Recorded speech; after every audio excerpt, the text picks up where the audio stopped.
ರವೀಂದ್ರಣ್ಣ ಬಹಳ ಚೆನ್ನಾಗಿ ಮಾತಾಡಿದ್ರು, ಸೊಗಸಾಗಿ ಅಚ್ಚುಕಟ್ಟಾಗಿ ಮಾತಾಡಿದ್ರು. ನುಲಿಯ ಚಂದ ಜಯಂತಿಯನ್ನ ನಾಳೆ ಅದ್ದೂರಿಯಾಗಿ ಕೋಲಾರ ಜಿಲ್ಲೆಯಲ್ಲಿ ಮಾಡ್ತಾ ಇದ್ದಾರೆ.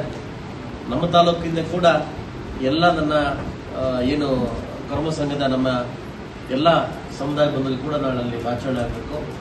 ಸೊ ನನಗೂ ಕೂಡ ಆಹ್ವಾನ ಪತ್ರಿಕೆಯನ್ನು ನೆನ್ನೆ ಒಂದು ಕೊಟ್ಟೋಗಿದ್ದಾರೆ. ಅದಕ್ಕೆ ಇಲ್ಲಿ ಮಾಡಬೇಡ ಅಲ್ಲೇ ಬನ್ನಿ ಅಂತ ಕರೆದಿದ್ದಾರೆ. ನನ್ನ ಎಲ್ಲ ಅಧಿಕಾರಿಗಳು ಕೂಡ ಅಲ್ಲಿ ಕಳಿಸ್ತಾ ಇದ್ವಿ. ಜಿಲ್ಲಾಧಿಕಾರಿಗಳೆಲ್ಲ ಕೂಡ ಬೆಳಗ್ಗೆ ಸೂಚನೆ ಕೊಟ್ಟಿದ್ವಿ, ಚೆನ್ನಾಗಿ ಮಾಡ್ಕೊಳ್ಳೋಕೆ ಕೂಡ ಹೇಳಿದ್ವಿ. ನಮ್ಮ ಕಡೆಯಿಂದ ಏನು ಹೋಗ್ಬೇಕು ಎಲ್ಲ ರೀತಿ ಕೂಡ ಹೋಗಿದೆ. ಸೊ ಅದರಿಂದ ನುಲಿಯ ಚಂದ ಜಯಂತಿಯನ್ನು ತುಂಬ ಅದ್ದೂರಿ ನಾಳೆ ಅಲ್ಲಿ ಮಾಡ್ಕೊಡೋಕ್ಕೆ ವ್ಯವಸ್ಥೆಯನ್ನು ಆಗಿದೆ.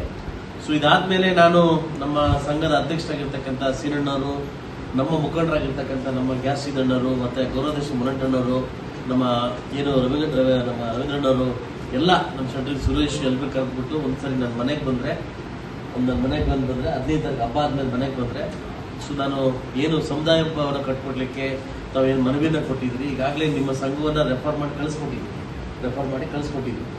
ಸುಮಾರು 13 ಉಪಜಾತಿಗಳನ್ನು ನಾನು ರೆಡಿ ಮಾಡಿ ಕಳಿಸ್ಕೊಟ್ಟಿದ್ದೀನಿ. ಖಂಡಿತವಾಗ್ಲೂ ಅದನ್ನು ಸೂಕ್ತ ಜಾಗದಲ್ಲಿ ಹುಡುಕಿ ಅದು ಜಾಗ ಕೊಡ್ತಕ್ಕಂಥ ವ್ಯವಸ್ಥೆಯನ್ನು ಕೂಡ ನಾನು ಮಾಡ್ತೀನಿ. ಏನೋ ಇವಾಗ ಮಾತು ಕೊಟ್ಟು ನಾನು ತಪ್ಪಿಸ್ಕೊಳ್ಳೋ ಮಾತಲ್ಲ. ನಾನು ಯಾವತ್ತೂ ನಿಮ್ಮ ಜೊತೆ ಇದ್ದೀನಿ.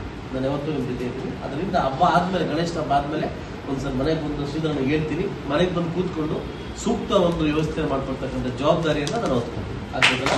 ನಾಳೆ ಎಲ್ಲ ಮಾಕೆ ಆಲೋಚನೆ ಅಂತ ಹುಡ್ಕೊಳಕ್ಕೆ ಹೋದಣ್ಣ, ನಾಳೆ ಎಲ್ಲರೂ ಅದನ್ನು ಕೋಲಾರ ಜಿಲ್ಲೆಯಲ್ಲಿ ಭಾಗವಹಿಸ್ಬೇಕಂತ ತಮ್ಮಲ್ಲಿ ಕೇಳ್ತೀನಿ. ಆಗ್ಬೋದಲ್ಲ? Thank you very much.